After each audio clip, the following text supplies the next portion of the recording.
নমস্কার, আশা করি তোমরা ভালোই আছো।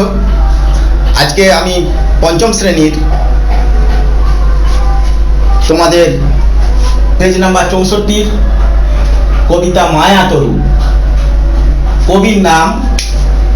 কবির নাম অশোক বিজয় রাহা। কবির নাম অশোক বিজয় রাহা।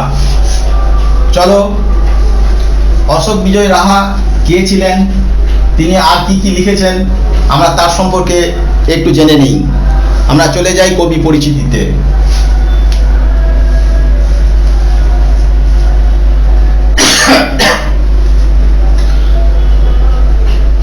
কবির নাম অশোক বিজয় রাহা। জন্ম হচ্ছে 1910 খ্রিস্টাব্দে বাংলাদেশের শ্রীহট্টে কবির জন্ম। পিতার নাম বঙ্কবিহারী রাহা, তিনি ছিলেন চা বাগানের কর্মী। আর মাতার নাম ব্রহ্মময়ী দেবী। যেহেতু বাবা চা বাগানের কর্মী ছিলেন, সেই কারণেই অতি অল্প বয়স থেকেই অরণ্য প্রকৃতির সঙ্গে কবির জানাশোনা। তাই তিনি প্রথম থেকেই অরণ্য প্রকৃতিকে তিনি ভালোবেসেছেন। আর কবির যে সকল কাব্যগ্রন্থ রচনা করেছেন, সেই সব কাব্যগ্রন্থ নদী, অরণ্য, প্রকৃতি, পাহাড় এই সকল বিষয়কে কেন্দ্র করেই মূলত রচনা করেছেন। কবির আর্থিক অবস্থা খুব ভালো ছিল না, সেই কারণে কবির কাকা তাকে নিয়ে এসে বাংলাদেশের শ্রীহট্টের একটি ইংরেজি বিদ্যালয়ে ভর্তি করেন। বিদ্যালয়ে ভর্তি করার পর সেখানে তিনি পড়াশোনা করার পর সেখান থেকেই অধ্যাপকের কাজ করেন শ্রীহট্টে, খুলনায়। এরপর শিক্ষকতা অধ্যাপনার পর 1951 সালে বিশ্বভারতীর অধ্যাপক হয়ে আসেন আমাদের ভারতবর্ষে বা পশ্চিমবঙ্গে আসেন। তিনি সারা জীবনে মোট 10টি কাব্যগ্রন্থ রচনা করেছেন। 10টা কাব্যগ্রন্থের মধ্যে উল্লেখযোগ্য হচ্ছে ভানুমতির মাঠ, রুদ্র বসন্ত, ডিহং নদীর বাঁকে, রক্ত সন্ধ্যা, জলডম্বুর পাহাড় প্রকৃতি। আর আমি প্রথমেই বললাম, নদী, পাহাড়, অরণ্য, প্রকৃতি সংক্রান্ত এইটাই ছিল কাব্যগ্রন্থ বা আলোচ্য কবিতার প্রধান বিষয়। কি? নদী, পাহাড়, অরণ্য, প্রকৃতি, এটাই প্রধান বিষয়। আর আমাদের আলোচ্য কবিতাটি মায়াতরু। কবিতাটি মায়াতরু কবিতাটি ভানুমতির মাঠ কাব্যগ্রন্থ থেকে নেওয়া হয়েছে। চলো আমরা দেখি কবিতাটা। মায়াতরু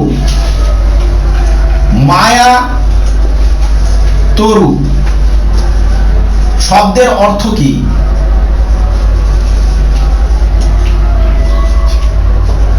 মায়াতরু শব্দের অর্থ কি আগে আমাদেরকে জানতে হবে।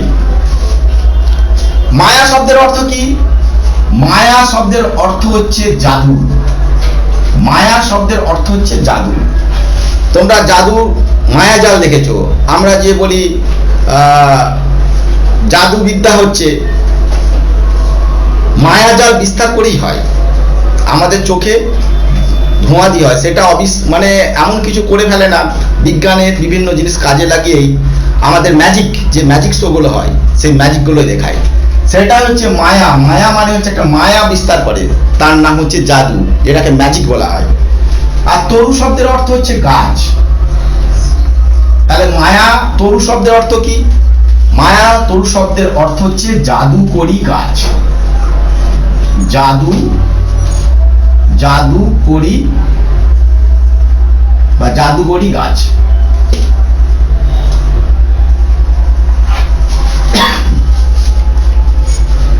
জাদুকরি লিখো, জাদুকরি গাছ। তাহলে মায়া তরু শব্দের অর্থ হচ্ছে জাদুকরি গাছ।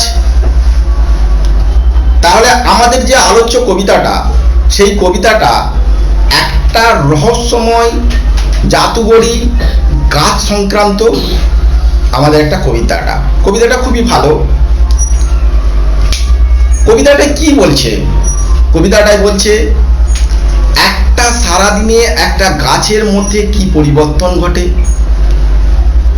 দিনের বেলা কিংবা রাতের বেলা, কিংবা প্রত্যেকটা আমাদের যে 6টা ঋতু আছে, 6টা ঋতুতে গাছের চেহারা কেমন হয়, কিংবা দিনের বেলা কেমন হয় আর রাতের বেলায় বা কেমন হয়, একটা যেন প্রকৃতি মায়া বিস্তার করে, সেইটাকেই কবি উপলব্ধি করেছেন।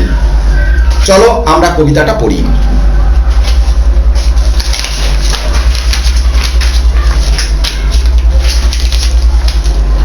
এক যে ছিল গাছ, সন্ধে হলেই দুহাত তুলে জুড়ত ভূতের নাচ। তাহলে একটা গাছ ছিল, সন্ধে হলেই দুহাত তুলে জুড়ত ভূতের নাচ। এটা কি সম্ভব? একটা গাছ কখনো দুহাত তুলে ভূতের মতো নাচতে পারে? দেখো, চলো একটু কল্পনার জগতে যাই। আমরা কিছু কল্পনা করে ফেলি। আমাদের সূর্য ডুবে গেছে, অন্ধকার হয়ে এসেছে। তাহলে তখন একটা গাছকে আমরা যদি দেখি, তাহলে তখন কি দেখতে পাবো? তার ডালাপালাগুলো যেন একটা একটা হাতের মতন হয়ে আছে। এবার ধরো সেই সময় হাওয়া বা বাতাস দিল জোরে, তাহলে কি হবে? ডালগুলো লড়তে থাকবে। তাহলে মনে হবে যেন গাছটা তার হাত তুলে নাচ করছে। ঠিক এই কথাটাই বলতে চেয়েছেন। তাহলে এক যে ছিল গাছ, সন্ধে হলেই দুহাত তুলে জুড়ত ভূতের নাচ। তাহলে ভূতের নাচটা কিরকম? এইটাকেই বলছে ভূতের নাচ। আবার হঠাৎ বনের মাথায় ঝিলিক মেরে চাঁদ উঠত যখন, ভালুক হয়ে ঘাড় ফুলিয়ে করতো সে গড় গড়, বৃষ্টি হলেই আসতো আবার কম্প দিয়ে জ্বর। তাহলে আবার বলছে হঠাৎ বনের মাথায় ঝিলিক মেরে উঠতো যখন চাঁদ যখন ঝিলিক মেরে উঠতো, তখন যেন মনে হতো, আমরা বিভিন্ন গাছকে বিভিন্ন আকৃতির দেখতে পাবো। রাত্রেবেলা একটু লক্ষ্য করবে, এখানে কবি লক্ষ্য করেছেন যে যেন একটা ভালুকের মতন হয়ে আছে, আর একটা বাতাস দিচ্ছে, গড় গড় করে যেন একটা শব্দ তার একটা হচ্ছে, ডালপালাগুলো শব্দ হচ্ছে। তাহলে গাছটা কিসের সঙ্গে তুলনা করলেন? ভালুকের সঙ্গে তুলনা করলেন। কারণ ভালুকের মতোই তিনি গাছটা গড় গড় করছে। আবার বলছে ঘাড় ফুলিয়ে, মানে গাছগুলো তো আবার উঠে যায় আবার নেমে যায়, তার হচ্ছে ঠিক ভালুক যেমন সে ঘাড় ফুলিয়ে উঠে, তার আবার কম্প দিয়ে মাঝে মাঝে ঠান্ডা লেগে গেলে জ্বর চলে আসে, আবার ঘাটটাকে নুয়ে নেয়। জানো তো আমরা বলি কোথায় যে ভালুকের জ্বর, তার মাঝে মাঝে জ্বর চলে আসে। ঠিক গাছটাকে সেই তার সঙ্গে তুলনা করছেন। বৃষ্টি হলেই আসতো আবার কম্প দিয়ে জ্বর। আবার যদি বৃষ্টি হয়ে যায়, বৃষ্টি হয়ে গেলে কি হয়? বৃষ্টি হয়ে গেলে গাছপালাগুলো সব নিচের দিকে ঝুলে পড়ে, নিচের দিকে পাতা লতাগুলো সব ঝুলে যায়, আমরা এটা দেখি। তার মানে ওইটা ভালুকের জ্বরের সঙ্গে তুলনা করা হচ্ছে। এক পশলার শেষে আবার যখন চাঁদ উঠতো হেসে, এক পশলার শেষে মানে বৃষ্টি হয়ে গেছে, এক পশলা বৃষ্টি হয়ে গেছে, তারপরে আবার চাঁদ উঠেছে, তখন কি হয়? কোথায় বা সেই ভালুক গেল, কোথায় বা সেই গাছ? তখন অন্ধকার নাই, চারিদিক জ্যোৎস্নায় ভর্তি হয়ে গেছে, চাঁদের আলোতে ভর্তি হয়ে গেছে, সেখানে তখন আর ভালুক নাই। তখন গাছের প্রকৃতির একটা মায়া রূপ ধারণ করেছে, সেই ভালুকও নাই আর কেউ নেই, সেখানে সেই গাছটা নেই। মুকুট হয়ে ঝাঁক বেঁধে লক্ষ হীরার মাছ, লক্ষ লক্ষ হীরার মাছ কার সঙ্গে তুলনা করা হচ্ছে? জোনাকির সঙ্গে তুলনা করা হচ্ছে। সেই গাছটাতে এসে জোনাকি পোকা, আমরা জোনাকি পোকা দেখিয়ে দেখবে সন্ধ্যেবেলা রাত্রেবেলা দিকে গাছের দিকে দেখবে যে জোনাকি পোকায় ভর্তি, তাকে হীরের সঙ্গে তুলনা করা হচ্ছে। লক্ষ হীরার মাছ তাকে যেন ঝেঁকে রয়েছে, মুকুট ধরে, মুকুট হয়ে ঝাঁক বেঁধেছে লক্ষ হীরা, মানে মুকুট করে দিয়েছে যেন লক্ষ হীরা। ভালো করে দেখবে। এটাকে আরেকটা ইমাজিন করতে পারো, আমরা হচ্ছে 25শে ডিসেম্বর বড়দিনে, ক্রিসমাস ডে, আমরা হচ্ছে ক্রিসমাস ডে আমরা একটা গাছ করি, গাছে যেমন আলো ঝিকঝিক ঝিকঝিক করে, দেখেছো তোমরা, ঠিক সেটা মুকুটের মতো, ঠিক তার মতন লাগছে গাছটাকে। সেই জোনাকি পোকাগুলো যখন এসেছে গাছটায়, ঠিক তেমন রূপ ধারণ করেছে। ভোরবেলাকার আবছায়াতে কাণ্ড হতো কি যে ভেবে পাইনি নিজে। ভোরবেলাকার আবছায়াতে মানে ভোরবেলা, মানে তখন দিনের আলো খুব ফুটেনি, সেই সময় ঠিক যে কি কাণ্ড হতো সেটা ভেবেই পাইনি। আর সকাল হলেই একটিও মাছ নেই। সকালবেলা হলে জোনাকির আলোও জ্বলে না, তারাও জ্বলে না, চাঁদও নেই, আর কোনো কিছুই নেই। কেবল দেখি পড়ে আছে ঝিকির মিকির আলোর রূপালী এক ঝালর। শুধুমাত্র পড়ে আছে রূপালী এক ঝালর, একমাত্র পড়ে আছে। তাহলে এটার সঙ্গে আমরা কি বলতে পারি? একটা প্রত্যেকটা ঋতুর সঙ্গে যদি তুলনা করা হয়, শীতকালে কিংবা বর্ষাকালে এটা বলা যেতে পারে, কিংবা একটা রাত্রেবেলার বৃষ্টি বাদল দিনের কথা বলা যেতে পারে, বৃষ্টি বাদল রাতের কথা বলা যেতে পারে। রাত্রেবেলা কি কাণ্ডটা ঘটে, চাঁদের আলো, তার যে তারাগুলো জোনাকি পোকাগুলো আসে, সেগুলো এসে গাছে বসে, সে ঠিক তার সঙ্গেই তুলনা করেছেন। এটাকে মায়া, ওই জন্যই মায়াতরু বলা হয়েছে। কবি তার কল্পনায় প্রকৃতিকে মায়াতরু বলেছেন, মানে জাদুকরী গাছ বলেছেন। কবিতাটা এই পর্যন্ত। চলো আমরা এবারে প্রশ্ন উত্তর একটু আলোচনা করে নিই।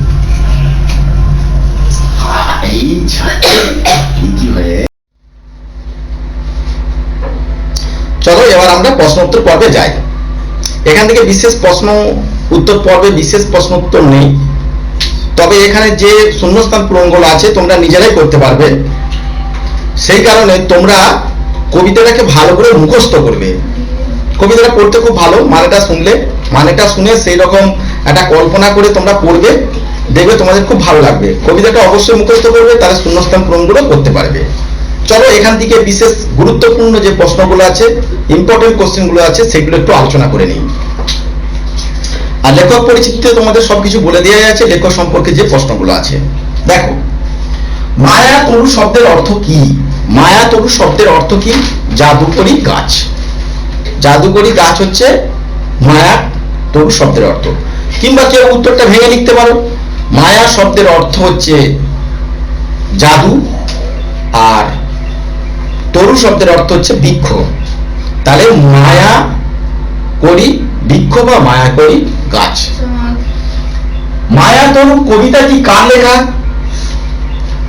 কবি সবাই জানো, কার লেখা? অশোক বিজয় রাহা।